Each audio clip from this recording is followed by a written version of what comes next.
আগামী শুক্রবার থেকে শুরু হতে যাচ্ছে বাংলাদেশ পাকিস্তান টেস্ট সিরিজ। এর মাঝে নিজেদের অনুশীলনে ব্যস্ত সময় পার করছে দুই দলের ক্রিকেটাররা। আজকে প্রেস কনফারেন্সে এই বিষয়ে কথা বলেছে দুই দল।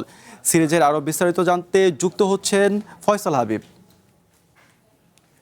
ফয়সাল, বাংলাদেশ পাকিস্তানের টেস্ট সিরিজ সম্পর্কে আপনার কাছে আর কি বিস্তারিত আছে এই মুহূর্তে?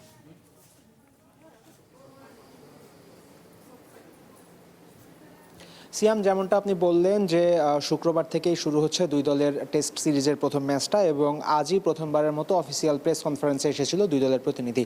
পাকিস্তানের তরফ থেকে এসেছিলেন তাদের ওডিআই ক্যাপ্টেন শাহিন শাহ আফ্রিদি, এবং আফ্রিদির প্রেস কনফারেন্সে একটা বিষয় লক্ষণীয় ছিল, সেটা হলো যে খানিকটা হলেও একটু ঔদ্ধত্যপূর্ণ একটা ব্যাপার কিন্তু পাকিস্তানের মধ্যে আছে। তারা যে লাস্ট সিরিজটা বাংলাদেশের কাছে হেরেছে সেটা তারা তেমন পাত্তাই দিতে চায়নি। তারা বলেছে পাস্ট ইজ পাস্ট, এবং এই সিরিজ নিয়েও যখন তাদের পরিকল্পনা জানতে চাওয়া হয়েছে তারা সরাসরি বলেছে আমরা ওয়ার্ল্ড টেস্ট চ্যাম্পিয়নশিপের ফাইনালে খেলতে চাই। এই সিরিজটা তারা নিমেষেই জিতে যাবে এমন একটা বডি ল্যাঙ্গুয়েজ কিন্তু তাদের মধ্যে দেখা গেছে।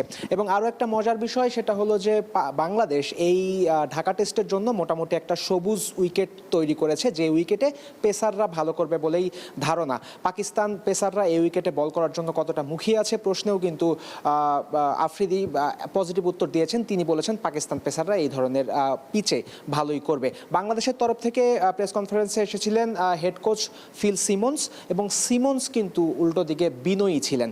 বাংলাদেশ যে লাস্ট সিরিজটা পাকিস্তানের সাথে জিতেছে সেটা নিয়ে সিমন্স একই কথা বলেছেন যে সেটা হিস্ট্রি, ওই চিন্তা করে এখন লাভ নেই, আমাদের এই সিরিজে জিততে হবে। কিন্তু যেহেতু পিচ সবুজ রঙের দেখা যাচ্ছে এবং এই পিচে পেসাররাই ভালো করবে বলে ধারণা করা যাচ্ছে, তাই সিমন্সের কাছে প্রশ্ন করা হয়েছিল বাংলাদেশের পেস অ্যাটাক পাকিস্তান পেস অ্যাটাকের চেয়ে ভালো কিনা। এখানেও সিমন্স আসলে বিনয়ী উত্তর দিয়েছেন, বলেছেন দুই দলের পেস অ্যাটাকই ভালো।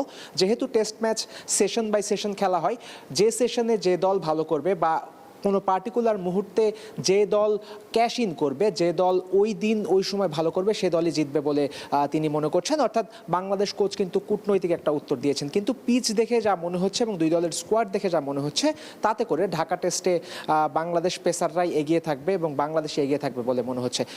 বাংলাদেশ পাকিস্তান টেস্ট সিরিজ সম্পর্কে মিরপুর থেকে আমার কাছে এই ছিল সর্বশেষ। ধন্যবাদ ফয়সাল, এতক্ষণ যুক্ত থাকার জন্য।